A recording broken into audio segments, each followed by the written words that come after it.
Okay, so in this video I'll be doing last 8 edges.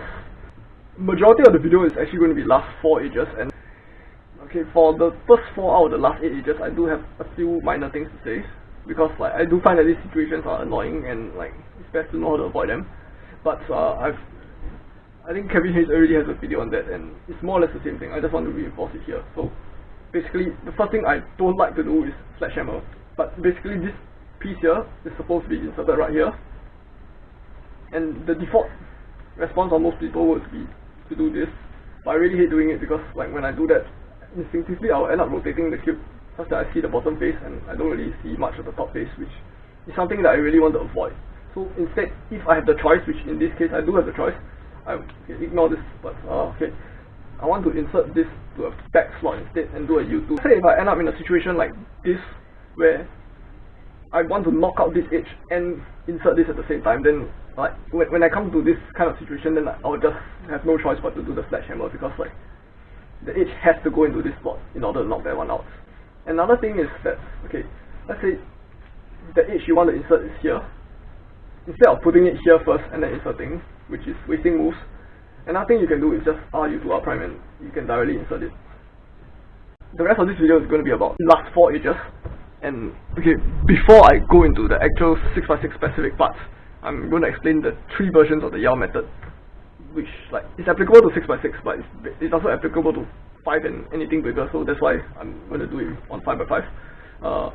So okay, out of these 3 versions of the Yau method, only one of them has a proper name, but I'm going to like issue like kind of fake names to the other two just for the sake of distinguishing them apart within the video itself. The first version I'm going to call this Yau E-slice. So what has been done is I basically have already solved 4 edges on the top layer, and I'll just target the easiest thing I see in the E slice. So in this case I see nothing, so I will do this algorithm, which is E R2 E prime R2, and that alone would create something nice. So in this case I see this one. Actually what I'll do in this context is I'll pull out the last 2 slots like that and start to solve them as per usual. But the whole point of doing like Yau E-slice is, okay, I saw another case here. So what I'll do here is just insert. So once again, everything is in the E-slice, and I have this isosceles triangle. I do E R2 E prime R2 again, and then last 2 is just. So the whole point of doing Yau E-slice is like just since the top 4 are already, since the 4 edges, the first 4 that you solve are on the top already, and the unsolved ones are in the E-slice, you just directly do them straight away using like slice flip slice or E R2 E prime R2, or with another one which is like taking out one edge and looking for the cycle. Okay, so the second version of the Yau method I'm going to talk about is Yau-5.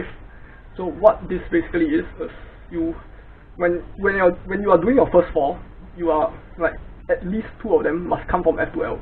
So in this case I have the green and yellow and the blue and white, so just nice to have an easy pair here. I can solve it, and blue and white here. So they need not be diagonal. You can also get them adjacent, and if they are adjacent is better because you don't have to do anything. Whereas if it's diagonal, you must do one more move, which is R or L, depending. In this case, it's L. But what happens is, the whole point of Yau-5 is to solve 2 F12 pairs and use them to block out the 2 back slots. And once your back slots are blocked, basically all the unsolved edges are outside your blind spot, so you can just see them and you can just solve them directly. So in this case, I see green and orange. And then, okay, for this one is orange and yellow, so I'll solve this one here. And then last 2 edges, which in this case is double parity.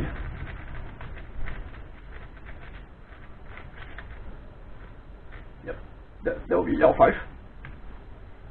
And the last one I'm going to call it Yau-McNeil, because I specifically learned it from one of Jaden McNeil's videos, and that video is, if I'm not wrong, is titled Why Yau is Better Than Yau-5 for Bigger Cubes, something like that. But anyway, what he proposed in that video is, once you have finished solving your first 4, and before you start your last 4, you do an algorithm that goes something like R U prime R2 U prime R2, or he might have substituted the U primes for U's, that one I'm not too sure. But what happens is, when you do an algorithm like that, it's a 2-gen algorithm, you can do it really fast, and what happens is you block out 2 slots. So you just rotate the cube such that the 2 slots are at the back, and then the next thing you do is you just look at the 4 and solve them with all the same benefits of Yau-5, except that you are not restricted to having to solve 2 F12 edges, and you're also not restricted to like just that 2 pairs, like because like if you only have 2 edges, you cannot anyhow just solve your pairs. You have to choose your SQL pairs based on what edges you have already solved, which are some minor disadvantages of Yau-5. Whereas with Yau-method, you just do it for normal, green and orange. Then go for white and orange. And then, okay, let's go one more, which is parity. So yeah, I'll just do it here.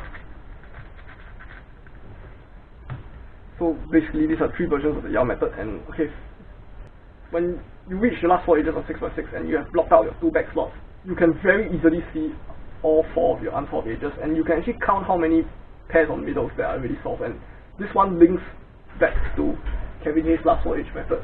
His method is much more complicated than what I'm going to explain here. Pair up all the middles. So in this case, I'm pair orange and white. I mean yellow and white. But there's a choice. You can choose to slice double, or you can slice single. In this case, I would choose to slice single because I see 2 orange and whites here that are already properly paired up. So I'll slice a single, and then I'll insert this one here, and then I'll have 3. So it's basically you choose whether to slice single or slice double based on which one will give you the easier 5x5 case afterwards. But then I think, okay, there's one more thing to talk about, which is, let's say you end up in a situation where you have already solved 2 middles, or by default 2 middles are solved already, and then you have 2 more that are unsolved. Then you have a further choice. You can actually go on to finish the 2 edges, the middles are already paired, or you can go on to pair the remaining 2 middles, whichever is easier. The orange and white has already 3 done, so I'll go with that one first rather than finishing up the remaining middle pairs. And then I'll just go on to maybe solving green and yellow, which in this case is also quite easy. And from there, once you get to last 2 edges, you can actually do a 5x5 last 2 edge out to the inner layers. Okay, this one I got a very easy one. This is a split slice that if you're a beginner, you probably also recognize this. But let's say I get something like that.